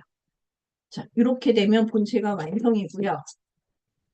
자, 여기 주의하셔야 될 게 여기 보시면 스프링 용수철이 들어있거든요. 용수철을 모터에다 끼워주시는 거예요. 자, 근데 주의하실 점이 뭐냐면 용수철이 이 모터에다 끼우면서 휘는 경우가 굉장히 많아요. 휘면 얘가 모터가 들어갈 때 막 소리도 엄청 소음도 커지고 균형이 막 맞지 않아서 잘 안 돌아가거든요. 자, 꼭 끼워주긴 하되 용수철이 휘지 않도록 조심해서 끼워주세요. 이렇게 해서 완성해 주시고요. 자, 용수철이 들어있던 곳에 잘 보시면 이렇게 고무 마개 같은 게 있어요. 자, 여기 보시면 타이어에 이미 축이 들어가 있거든요. 여기에 이 고무 마개로 막아주세요. 대부분 이게 잘 안 빠지는데 간혹 가다가 이게 너무 헐거워서 빠지는 친구가 있거든요. 그런 경우에 저는 글루건으로 살짝 고정을 해줬어요. 자, 그리고 나서 한번 작동을 시켜보겠습니다. 자, 작동을 시키면 소리 들리시죠? 이 모터가 돌아가거든요. 자, 돌아가는데 얘를 여기에 끼우시는 거예요. 너무 끼우면, 너무 꽉 끼우면 얘가 그냥 돌기만 해요. 자, 근데 지금 잠깐 너무 빨라서 보이셨을지 모르겠는데 얘를 이렇게 요 끝에 부분을 용수철에 끼워주는 거예요. 끼운 다음에 얘를 돌리면 돌다가 원심력에 의해서 날아가거든요. 날아가면서 딱 그 팽이 모양으로 멈추게 됩니다. 자, 이렇게 날아가거든요. 선생님들 잘 보이실지 모르겠는데 지금 얘가 어디를 튈지 몰라서 제가 보여드리기 어려운데 얘가 막 돌다가 날아가서 서서 굉장히 오랫동안 빠른 속도로 돌아요. 이거는 아이들하고 계속 연습을 하시는 방법밖에 없고요. 주의하실 점이 뭐냐면 얘를 너무 여기랑 너무 꽉 끼워놓으면 얘가 여기서 돌기만 하고 떨어지지 않아요. 그래서 이거를 아이들이 조정해서 너무 꽉 끼운 것 같다 하면 살짝 끼우고 너무 살짝 끼워서 잘 돌지 않는다면 살짝 좀 강하게 끼우고 이거 조절해 주시고 얘도 마찬가지로 어떤 경우는 얘 자체가 용수처럼 같이 튕겨나가는 경우 있으니까 그것만 주의해 주시면 크게 어려움 없이 굉장히 재밌게 아이들하고 놀 수 있는 실험이 되고 아이들 생각보다 너무 재밌게 하고 고학년, 5학년 친구들도 오히려 이번 4분기 한 거 중에 제일 재밌다고 할 정도로 굉장히 재밌게 한 수업이었어요. 만들기 어렵지 않고요. 아이들에게 노는 시간 많이 주시면 될 것 같습니다. 그리고 나머지 이어서 진행해 보도록 할게요. 저희가 이제 회전이 들어가면 회전 관성에 대해서도 이야기가 나옵니다. 그래서 오늘 전동 팽이의 원리는 회전에 의해서 돌아가는 팽이가 되고 여기에서는 한 번 회전을 하면 멈추지 않고 돈다. 이게 뭐냐? 네, 좀 전에 말씀드린 것처럼 회전 관성 때문에 그렇다라고 이야기해 주시면 될 것 같고요. 회전 관성이란 빠르게 회전하고 있는 물체가 아무런 힘을 받지 않은 관성에 의해서 계속 회전하려고 하는 현상이다. 자, 우리가 양팔을 벌리고서 빙글빙글 돌 때 내가 멈춰야지 하는 순간에 딱 멈출 수가 없고 어느 정도 더 돌아간 다음에 멈춘다. 뭐 이런 거 아이들하고 일어나셔서 같이 해보셔도 좋을 것 같고요. 자, 그런데 우리가 잘 생각해 보면 똑바로 서 있을 때만 도는 게 아니라 계속 기울어진 상태에서도 빙글빙글 도는 현상이 있다. 이걸 뭐라고 이야기하느냐. 저번에 한번 했어요. 세차 운동 이야기했기 때문에 아이들하고 같이 이야기해 주시면 될 것 같아요.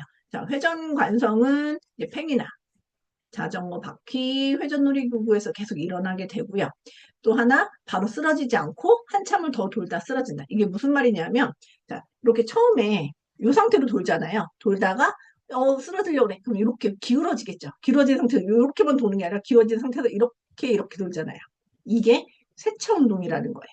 자, 결론은 중심축이 있어서 그 상태로 돌기는 해요. 계속 돌기는 하지만 어느 정도 쓰러지려고 하는 순간에 새로운 중심축이 생기면서 얘가 또 그 축을 본인의 중심축을 이용하면서 돌기도 하지만 새로운 중심축에 의해서 이렇게 돌기도 한다.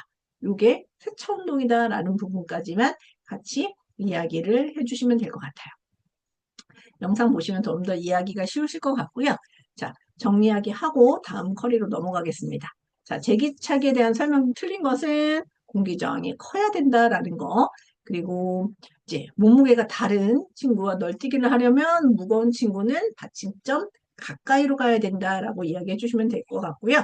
자, 팽이가 계속 회전하려면 관성에 의해서 계속 회전하려고 하는 현상인 회전 관성 운동 때문이고요. 자, 마찰을 받고도 바로 쓰러지지 않는 이유는 세차 운동을 하기 때문이다. 라는 것까지 이야기해 주시면 될 것 같습니다. 그래서 지금 전동팽이는 만들기 어렵지 않고 아까도 말씀드렸다시피 아이들이 너무너무 재밌게 수업한 거라서 아이들하고 이제 겨울방학 때 재밌게 수업하시면 될 것 같고요. 자, 이번에 공통 주제로 하나 망가니즈 같이 또 진행해 보도록 하겠습니다.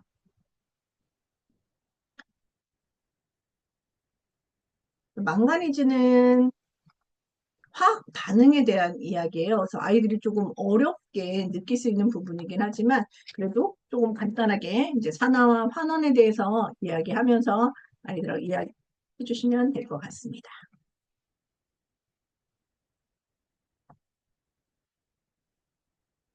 자, 산화와 환원에 해당되는 망가니즈 칵테일이고요. 실험은 사실 한 번 정도밖에 이용 못하기 때문에 아이들한테 좀 주의해서 아니면 모든 별로 할 때 동시에 하지 말고 한 사람씩 한 사람씩 한 사람씩 한 사람씩 하면서 변화가 되는 과정을 같이 관찰하는 것도 좋을 것 같습니다. 자, 산화와 환원에 대한 간단한 개념과 생활 속의 예에 대해서 좀 알아보도록 할 거고요. 자, 우리가 이제 흔히 아이들이 알 수 있는 과일 중에 하나가 사과죠. 자, 사과를 봤을 때, 나는 아까 괜찮았는데 지금 보니까 색깔이 변해 있더라. 이렇게 이야기하는 경우가 많아요. 상한 건가? 라고 이야기를 하지만 상한 거는 아니다. 같이 이야기해 주시면 될 것 같고요. 괜찮아. 이건 먹어도 되는 거야. 근데 어른이 되고 저도 알지만 그래도 갈변된 과일을 먹기가 힘드니까 좀 그러니까 이제 갈변되지 않는 방법도 같이 알아보는 실험을 보여주면 재밌을 것 같아요. 지금 보시면 갈변 현상이 나타나는 이유하고 어떤 경우에 갈변이 제일 안 되는지 나오니까 그 부분도 같이 아이들한테 알려주시면 될 것 같습니다. 자, 우리가 여러 가지 반응이 있어요. 반들반들 광택이 나던 철이 녹슬었어요.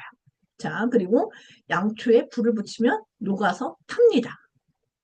자, 그리고 오래된 책이 누렇게 변해요. 그리고, 오래된 치킨은 맛이 이상해. 그냥 식은 게 아니라 뭔가 맛이 이상해.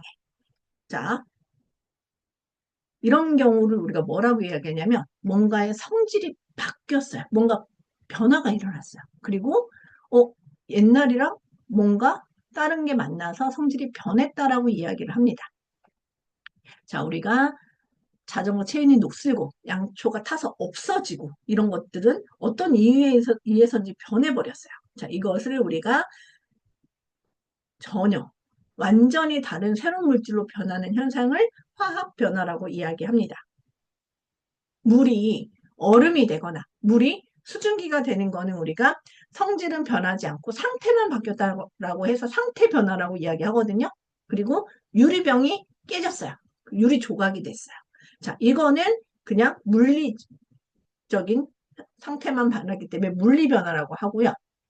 우리가 오늘 배우는 거는 원래 있던 것과 전혀 다른 새로운 물질로 탄생했다라고 보시면 돼요. 화학 변화라고 이야기를 합니다.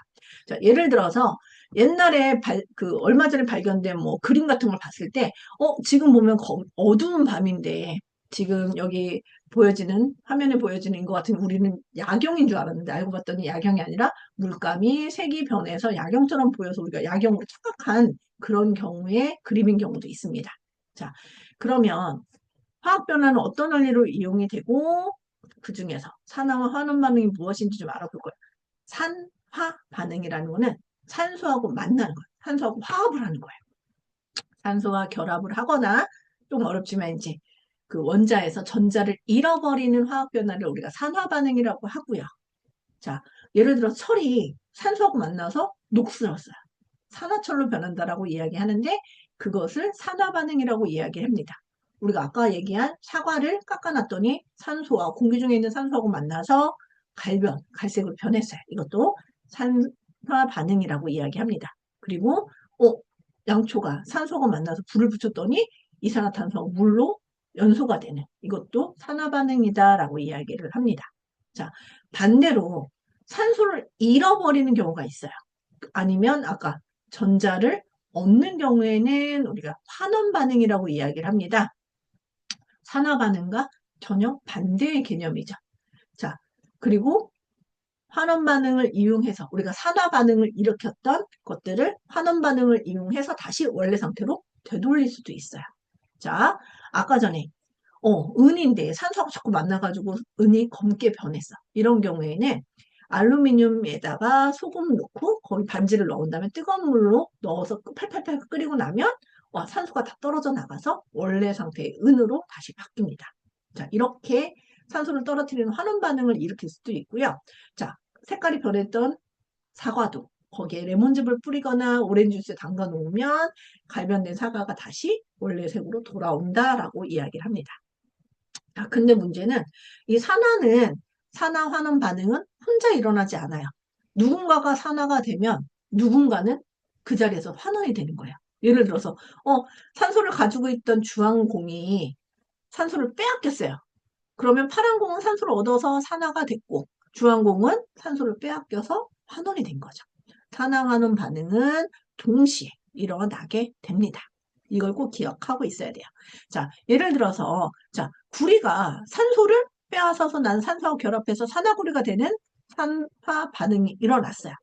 자, 근데 산소는 나는 산소였는데 구리하고 결합이 됐네. 그래서 자기 자신을 잃어버려서 그냥 환원이 됐다라고 이야기를 하면 돼요. 자, 그리고 이미 산화가 됐던 산화구리가 있어요. 얘가 탄소하고 딱 만나는 순간 탄소가 산소를 뺏어옵니다.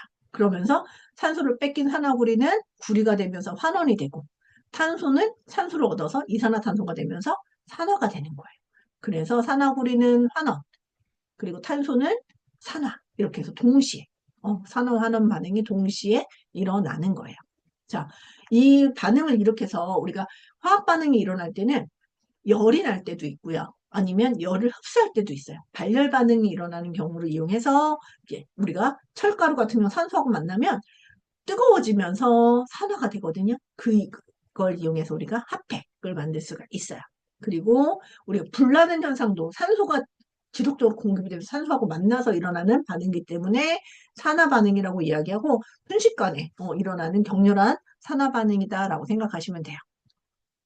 그리고 유화물감으로 그림을 그리면 건조하는 과정에서 공기 중에는 항상 산소가 있으니까 그 기름 성분이 산소하고 만나면서 고체가 되면서 산화 현상이 일어나게 됩니다.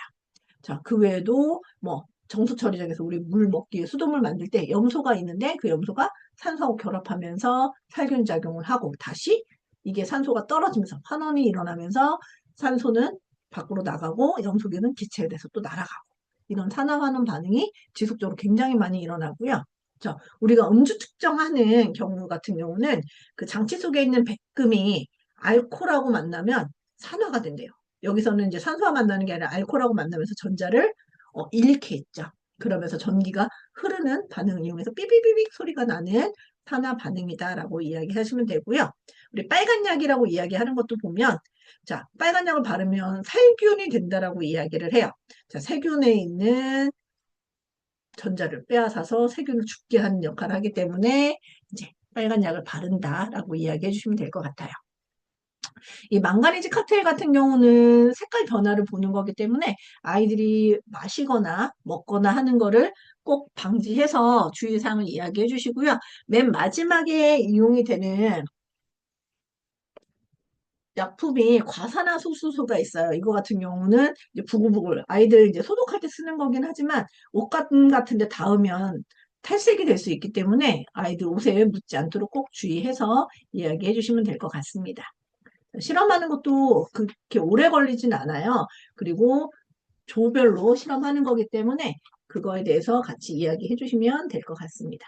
자, 모든 별로 요 250ml짜리 컵이 두 개씩 제공이 될 거예요. 그리고 작은 50ml 컵은 1인당 아이들 하나씩 될 겁니다. 그래서 모든 실험하고 이제 자기가 필요한 양만큼 자기 비커로 옮겨가서 실험을 하겠습니다.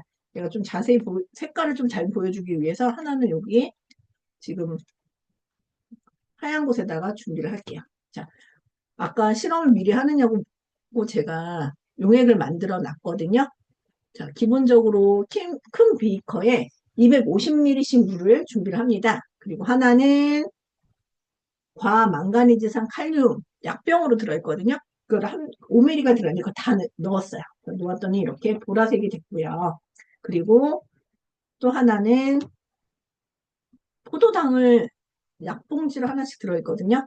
포도당을 다 넣어서 녹여줬어요. 그래서 포도당 수용액을 만들었습니다. 얘는 포도당 수용액이고요. 얘는 과망간 니스산 칼륨 용액이에요. 자, 이렇게 만들어주고요. 자, 얘를 50ml씩, 자, 이렇게 생긴 와인잔 같은 데다 넣을 거예요. 근데 중요한 거는 얘가 처음에 이렇게 합체가 돼서 오는 게 아니라 이렇게 분리가 돼서 오거든요. 근데 이거를 합체를 할 때 너무 세게 합체를 하면 이게 플라스틱이다 보니까 그리고 얇기 때문에 부러지는 경우가 있어요. 그래서 그것만 주의하셔서 아이들에게 이야기해 주시면 될 것 같아요. 자, 먼저 아이들 비커 사용할 때는 평평한 바닥에다 놓고 이용하라고 사용법 알려주시고요. 자, 우선은 보라색으로 된 과망간 리제산 칼륨용액 50ml를 이 컵에 부어줍니다.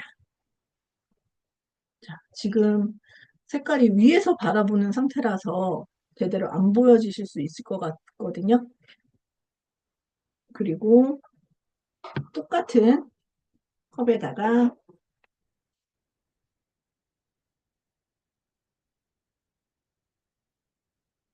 포도당용액 40ml를 넣어주도록 하겠습니다. 지금 이렇게 보여드리면 좀 보이실까요? 여기에 넣어주는데 제가 해보니까 이거는 그렇게 크게 드라마틱하게 변하지 않고 약간 붉은빛이 돌게끔만 색깔이 좀 변하거든요. 살짝 여기 보시면 색깔이 약간 붉은색 쪽으로 변했습니다. 지금 색깔이 너무 진해서 제가 종이컵에다가 넣고 보여드립니다. 이 정도 색깔이 됐습니다. 종이컵이 오히려 색깔 보시기는 선생님들 편리하실 것 같아요. 자, 이렇게 해서 넣어주시고요. 이 상태에서 그 다음에 하실 게 수산화 나트륨 용액이 있어요. 자, 수산화 나트륨 용액을 아이들 컵에 10방씩 정도 넣어주면 되거든요. 저는 이제 조금씩 따라 놨으니까 선생님들 확인하실 수 있게 조금만 넣어주도록 할게요. 연두색으로 바뀌었다가 바로 주황색으로 변한다라고 얘기했는데, 연두색으로 바뀌는 게 사실 그렇게 확 표시가 안 나기 때문에 아이들에게 주의해서 다른데 눈 돌리지 말고 보라고 해주시고요. 주의하실 거는 이런 안약품 같은 경우는 안에 있는 속뚜껑이 아이들이 실험하다 떨어지는 경우가 많아서 속뚜껑을 아이들에게 빼고 나서 실험하라고 꼭 이야기해 주시고요. 한 4~5방울씩 넣어서 상태를 변하는 걸 보도록 하겠습니다. 퍼지는 거 보이시죠? 이렇게 해서 색깔이 변하는 거를 기다리면서 좀 시간이 걸리더라고요. 자, 지금 아까보다 굉장히 붉은색으로 변하고 주황색에 가깝게 변하게 됩니다. 색깔이 지금 연두색으로 변했다가 살짝 노란색 쪽으로도 변해가고 있어요. 자, 흔들어줬더니 좀 더 반응이 빨리 일어나죠. 자, 수산화나트륨을 얼마나 넣느냐에 따라서 약간 색깔이 조금 다르게 나타나는 것 같긴 해요. 연두색으로 변했다가 이제 살짝 주황색으로 변해가고 있습니다. 좀 종이컵으로 해서 이렇지 그 와인잔에다가 해서 옆에서 보면 굉장히 이쁘거든요. 옆에서 관찰해 보시는 것도 좋을 것 같아요. 자, 이렇게 해서 어느 정도 주황색이나 노란색까지 변했다라고 하시면, 자, 선생님들께 요 과산화수소수가 제공이 되거든요. 얘를 바로 넣을 게 아니라 이렇게 약병에 또 주어집니다. 약병으로 나눠서 약병으로 아이들이 투입할 수 있도록 한 5ml씩, 1인당 5ml씩 넣게 해주시면 되고요. 이 과산화수소수를 넣으면 거품이, 기포가 발생이 돼요. 그 부분을 같이 봐주시면 될 것 같아요. 자, 한번 제가 색깔이 변한 상태로 좀 봐드릴게요.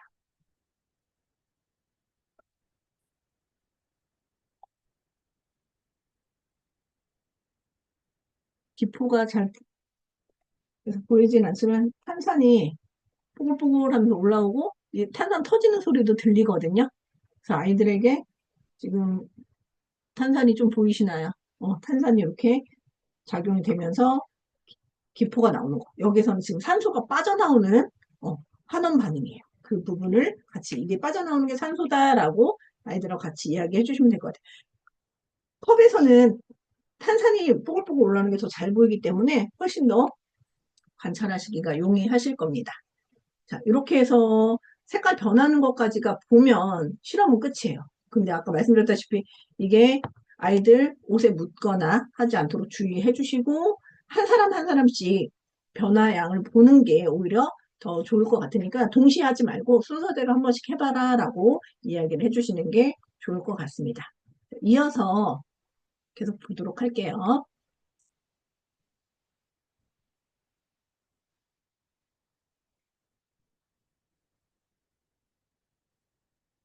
이런 색깔로 되는데 아마 선생님들은 표현이 지금 종이컵이라 잘 안 되실 것 같아요.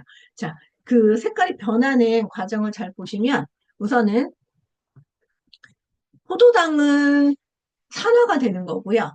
과망가니산 칼륨은 환원이 되는 거예요. 근데 수산화나트륨을 넣었더니 색이 더 빨리 변했잖아요. 이게 촉매제 역할을 해서 반응이 잘 일어나도록 해주는 역할을 해주는 게 수산화나트륨 수용액입니다. 자, 그래서 처음에 산화되는 애는 포도당, 환원되는 거는 과망가니즈산 칼륨 용액이고요. 색은 처음에는 보라색이었죠.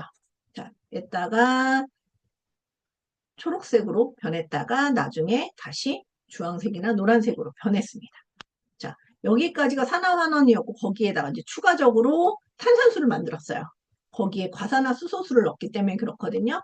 자, 과망간산 칼륨 용액과 과산화수소수가 만나면 용액이 색이 황갈색으로 변하면서 기포가 발생됩니다. 그 기포는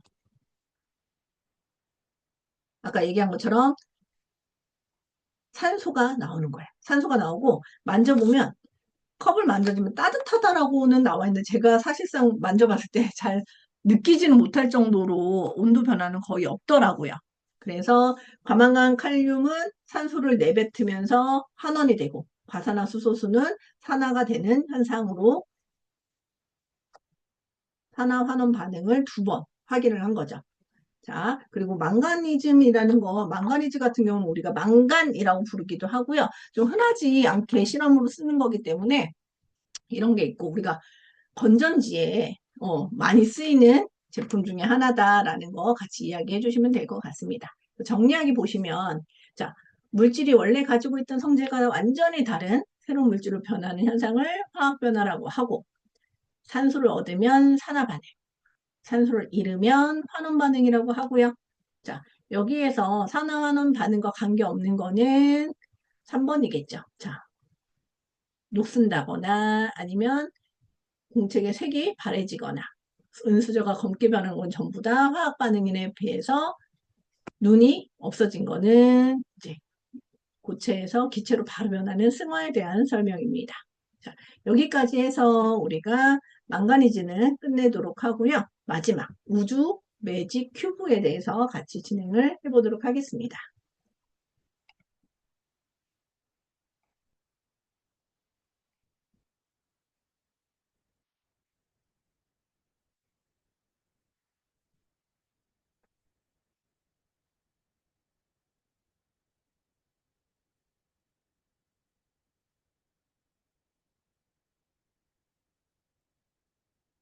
저희가 그동안 지구과학을 진행을 했을 때 태양계라든지 행성 이런 거는 많이 해보았는데 이번에는 우주에 행성이나 태양계 말고 이제 태양계 안에 존재하는 다른 것들에 대해서 같이 공부를 하는 시간이에요.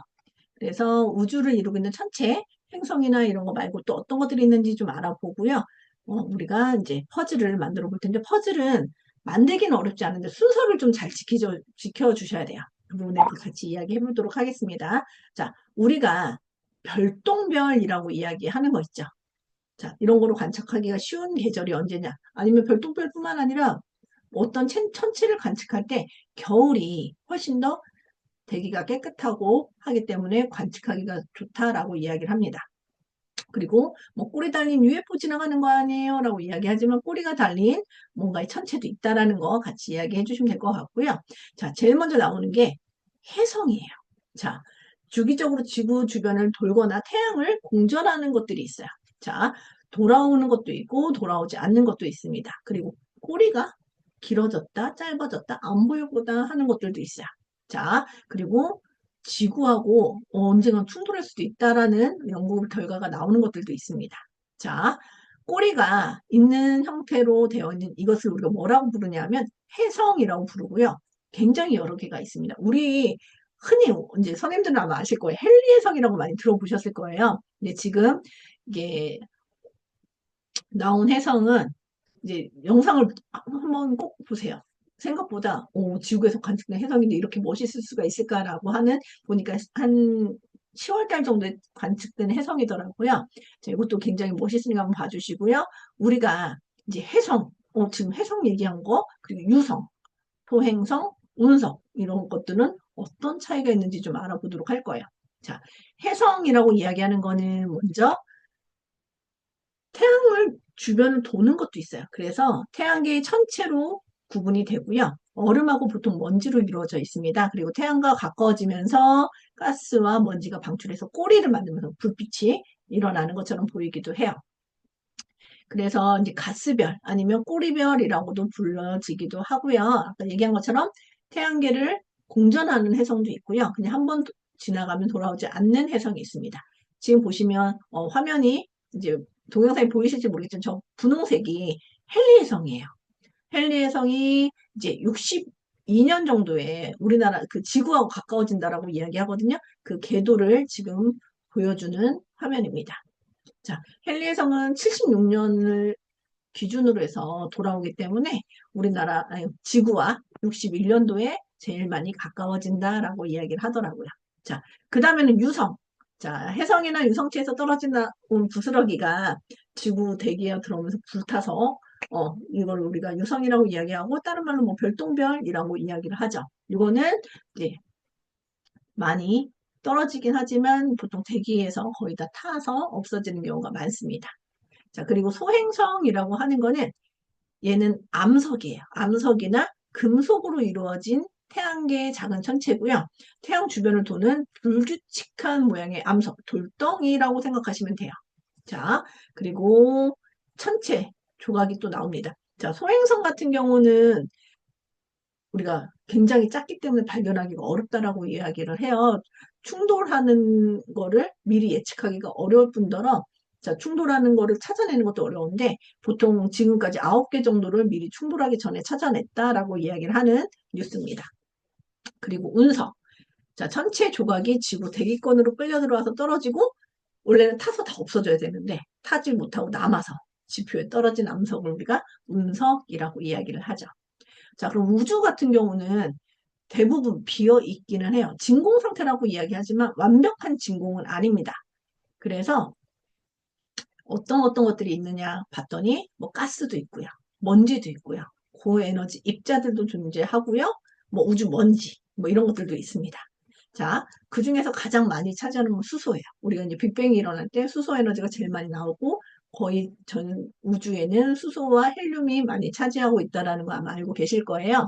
자, 거의 진공이긴 하지만 1세제곱미터당 한 개 정도의 수소 원자가 존재를 한대요. 거의 없다라고 보셔야 되지만 그래도 있다라는 거, 완전 진공은 아니라는 걸 알고 있으면 되시고요.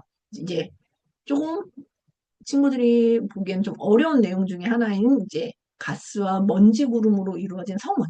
자, 먼지, 가스 이런 것들이 모여서 하나의 구름처럼 우리가 이제 관측되는 거를 성운이라고 이야기를 합니다. 사진과 같이 보여주시면 좀 될 것 같아요. 중력에 의해서 이제 그 먼지나 가스들이 모이기 시작하죠. 그러면서 압력도 커지고 온도도 올라가요. 자, 그러면서 이제 그 중력에서 점차 더 모이게 되면 원시별이 탄생을 합니다. 이제 별의 생명이 시작되는 거죠. 그래서 지금 동영상은 원시별로부터 해서 별이 성장하고 이제 죽는 것까지 별이 이제 폭발 나중에 되는 것까지 이야기가 되는 거고요. 자, 별들이 모여 있어요. 모여 있는 걸 우리가 성단이라고 이야기하고요.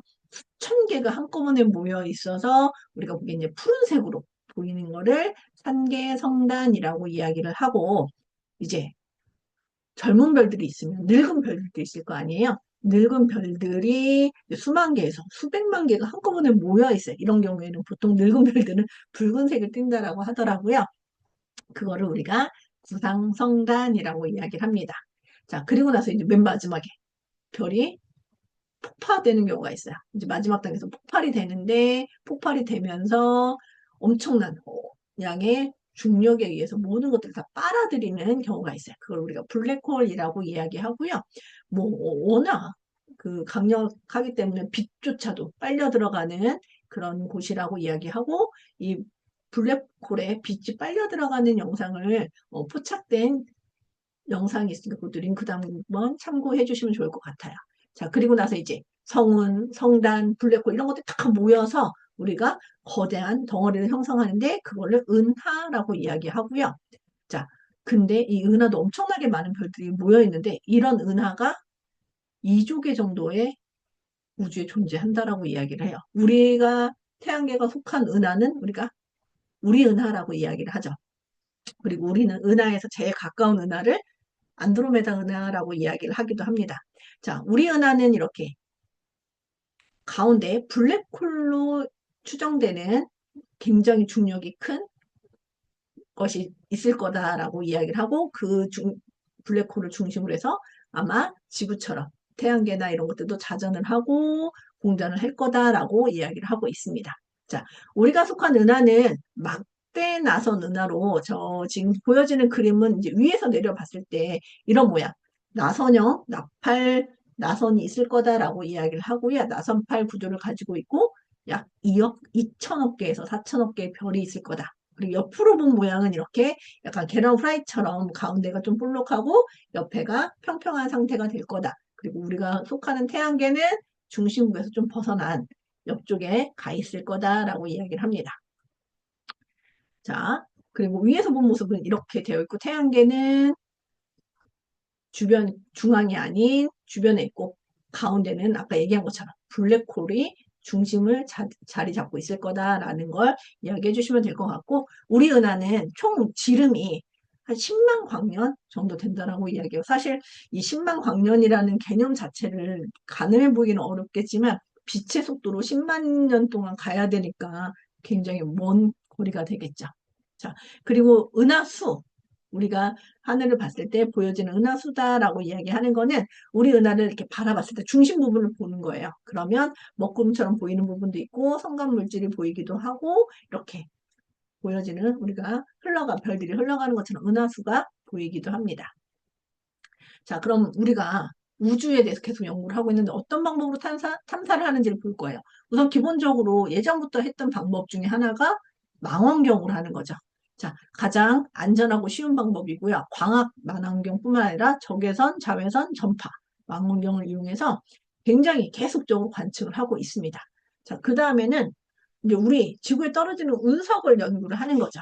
자, 운석을 연구하면 이제 태양하고 비슷하게 새로 생긴 뭐 이런 것들도 다시 우리 지구에 올 수도 있고 늙은 별이나 늙은 행성에 대한 운석이 올 수도 있고 하기 때문에 생명의 기원이나 뭐 나이 이런 것들도 알 수가 있게 됩니다. 운석도 연구하고요. 그리고 사람을 직접 내보내는 거죠. 내보내서 우주로 날아가서 실험하고 연구합니다. 뭐 우주정거장이 그래서 있는 거긴 하죠. 그리고 탐사선을 보내요.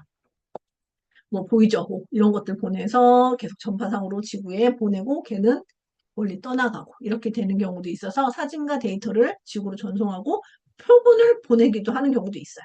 그리고 요즘에 뭐 달에 우리가 뒷면은 볼 수 없지만 뒷면을 탐사하는 그런 탐사선도 보내기도 했죠. 자, 그리고 뭐 화성 같은 경우는 이미 탐사선 여러 차례 보낸 거로 확인이 되고 있고요.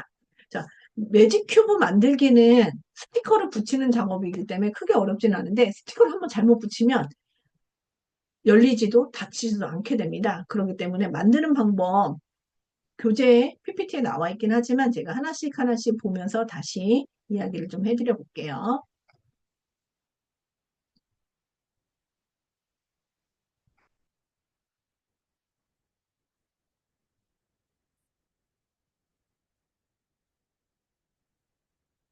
이게 완성된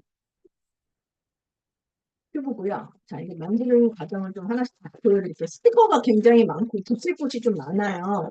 그래서 기본적으로 8개의 큐브를 가지고 시작하겠습니다. 자, 큐브를 이렇게 우선 놔주셔야 돼요. 놔주시고 붙이실 때는 가운데부터 붙이면 오히려 더 안 되고요. 제가 보니까 옆면을 맞춰서 붙여주시기 시작하면 돼요. 자, 먼저 숫자가 여기도 보시면 이렇게 1번, 2번 숫자가 순서대로 있기 때문에 순서대로 천천히 붙여주시면 돼요. 자, 1번에 해당되는 얘를 먼저 붙여주겠습니다. 1번에 해당되는 얘를 먼저 이 모양 그대로 붙여주시면 돼요. 두 개를 동시에 붙여야 되는 것도 있고 하나씩 붙여야 되는 것도 있습니다. 자, 1, 3번은 붙어 있고요. 2번과 4번은 따로따로 떨어져 있어요. 그래서 따로따로 붙여주셔야 돼요. 처음에만 붙이는 방법 알고요. 그 다음부터는 제가 돌려가면서 붙이는 방법을 좀 알려드릴게요. 그리고 5번, 7번도 첫 번째는 그림 그대로 맞춰서 붙여주시면 돼요.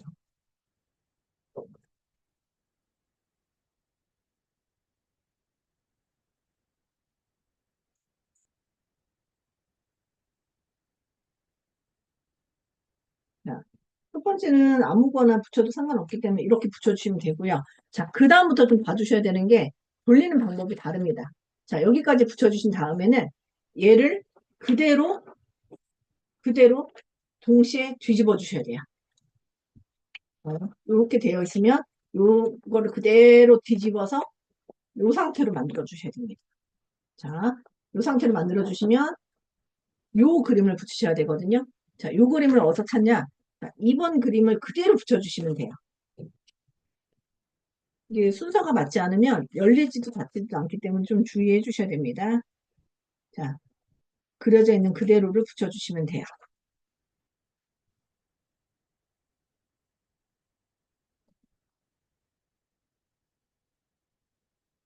이게 붙이다 보면 저는 지금 좀 급해서 빨리빨리 하지만 천천히 라인을 맞춰가면서 붙여주셔야 돼요.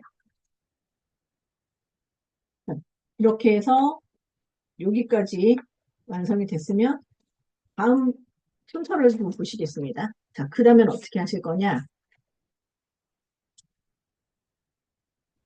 자, 얘를 이렇게 벌려줄 거예요. 이렇게 벌려줍니다. 자, 얘를 이렇게 벌려줄 거예요. 자, 벌려주면 이 상태가 되거든요.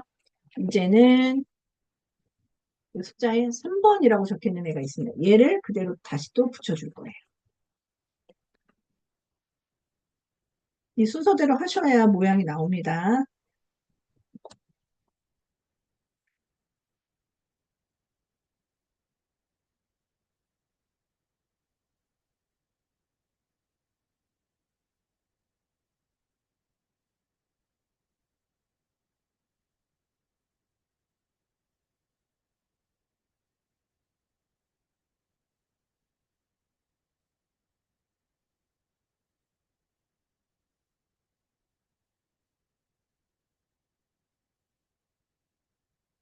이렇게까지 진행을 해주시고요. 자, 여기에서 그림을 다 그린 다음에는 이번에는 얘를 이렇게 접으셔야 돼요. 자, 보시면 얘를 이렇게 접어줄 겁니다. 이렇게 해서 4번을 찾으셔서 붙여주시면 돼요. 얘는 이렇게 붙여주셔야 되거든요.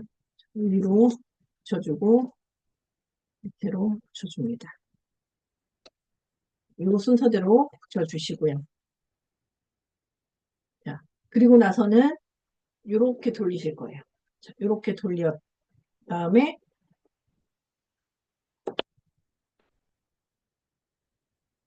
이렇게 돌려주시고요. 이거를 쭉 펼쳐줍니다. 자, 이렇게 한 다음에 이거를 쭉 펼쳐져서 완전히 아무것도 없는 면을 다시 만들어 주세요. 자, 그리고 나서 여기 6번에 해당되는 우주인을 연결해 줍니다. 우주인을 연결해 주시고 로켓도 연결해 줍니다.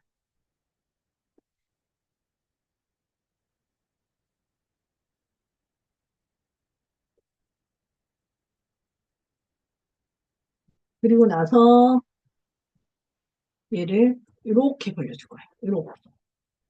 똑같이 이렇게 벌려주고 나서 남아있는 마지막이 될 것 같네요. 자, 나머지 부분 붙여줍니다. 37번, 39번은 붙어 있고요. 순서만 정확히 지키시면 크게 어려움 없이 다 하실 수가 있어요.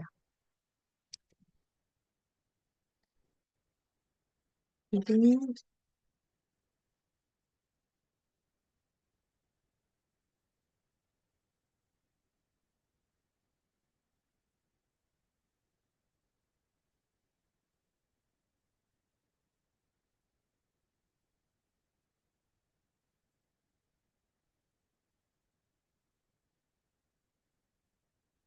그다음에 다시 이렇게 만나게 해주시고요.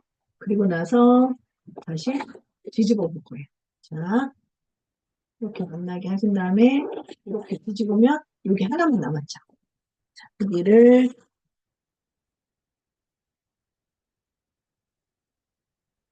남아있는 45번부터 48번까지 붙여주시면 됩니다.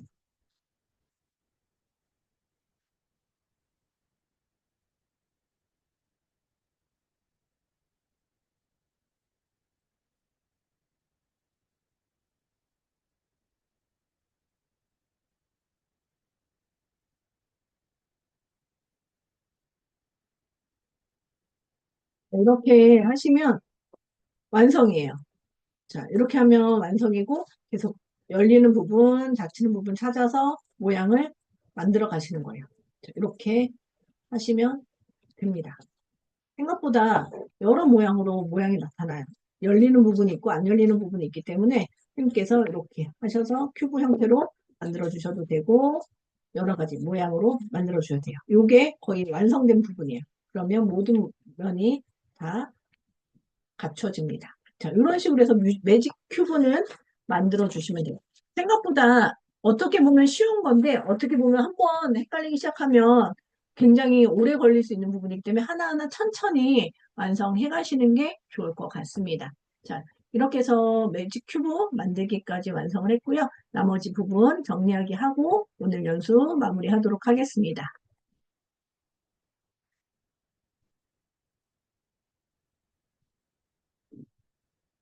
만드는 방법은 PPT에 있고요. 제가 영상을 링크로 올려놓을 테니까 링크 보시고서 참고하셔도 될 것 같습니다. 자, 마지막 정리하게 볼게요.